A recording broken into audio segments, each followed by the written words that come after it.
Bernie Sanders was confronted with some quotes about him from Hillary Clinton's new book. He's on Chris Hayes' show on MSNBC. So his response ought to be good.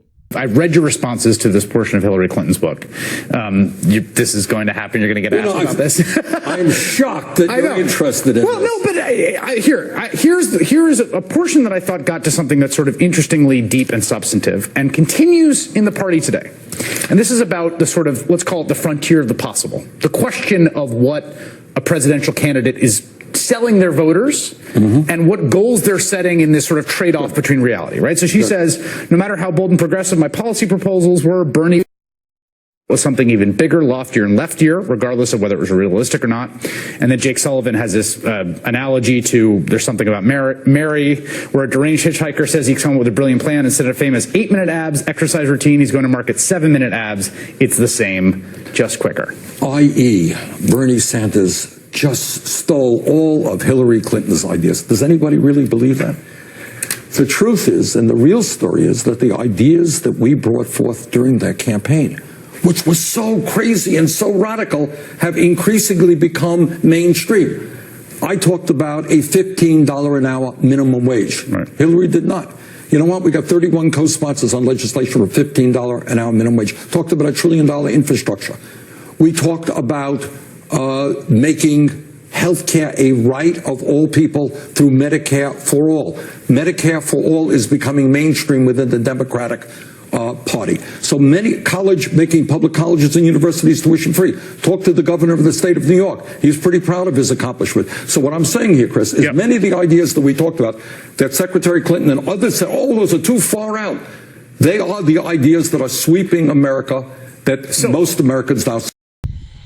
Yep, there you go again. I mean, this happened the other day.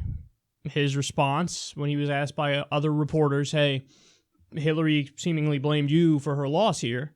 What do you have to say to that? He's like, look, I'm moving forward. I'm not looking backwards. And what we're focused on is getting a $15 an hour minimum wage. We're focused on Medicare for all. We're focused on defeating Trump and his attempt to rescind DACA.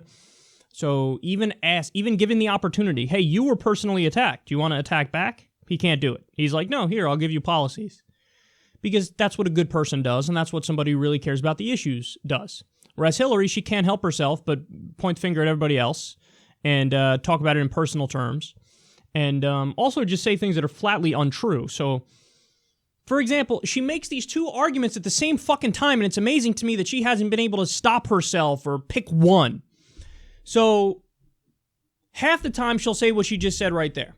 Well, look, Bernie Sanders, so I come along and I say, hey, I got 8-minute abs for you. And then he comes along and says, really? I got 7-minute abs for you. The same, just a little bit quicker.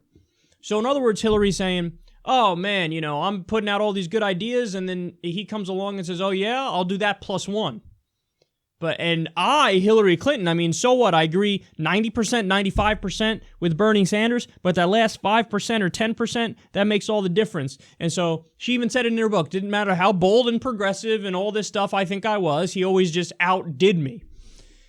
But then she'll make a different argument at the same time where she says his ideas are pie in the sky, unicorn, fairy dust, crazy pipe dream, far left ideas.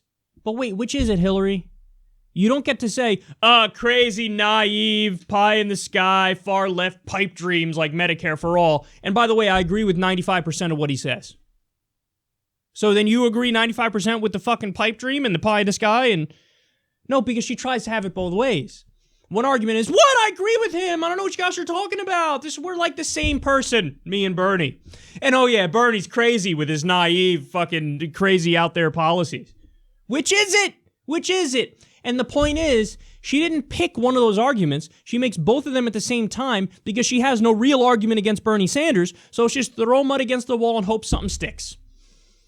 So, hey, which one do you guys like better? Do you like it when I attack him for being, super naive and pushing things that I think we'll never get? Or do you like it when I say I agree with him so he needs to get off my ass and stop attacking me?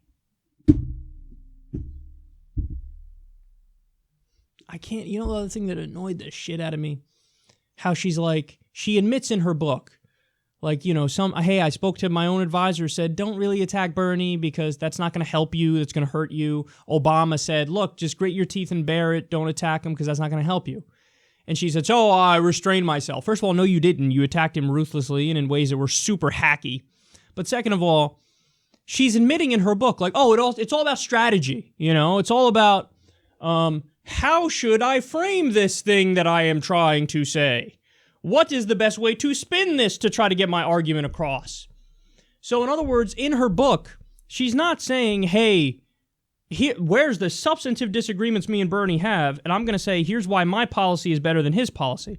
It's not about that. To her, it's never about policy. It's about personal politics. And it's about how can I outflank him and get more people to like me. She said, I felt like I was in a straitjacket because I was restrained from attacking him. Well, if you really believe in what the fuck you're saying, why would you take anybody's advice? Why wouldn't you say, no, Bernie, you're wrong and here's why you're wrong? You can't do that because you have no idea if you're right about the shit you're saying. Because you're not really married to policies. You're vapid, you're vacuous, you're empty. Your own people in your own fucking campaign said, I can't figure out why she's running. It seems to me like she just thinks I'm next in line, so let's be serious and put me in here. So you felt entitled to it. And then along came a guy who actually ran on ideas, and you were fucking stunned when he won 22 states, won 47% of the vote, and that's why the entire establishment media biased against him, and the entire DNC trying to rig the process from day one. She's so sad, Mitch. Go away, go away. Do you not get it? You're the Mitt Romney of the left. You're the establishment status quo insider who nobody loves, but the establishment likes. And because you're in establishment circles all the time, you get the impression that you're beloved around the country. But you're not. Many of the people who voted for you gritted their teeth and said, I think I'm voting for the lesser of two evils against Donald Trump. So she has a horrendous perception of herself. In fact, I'm going to get to another story on that in a minute, but she can't help but attack him and contradict herself in the process, and Bernie still takes the high road and says, I'm focused on the policies, I'm not getting into the weeds with that.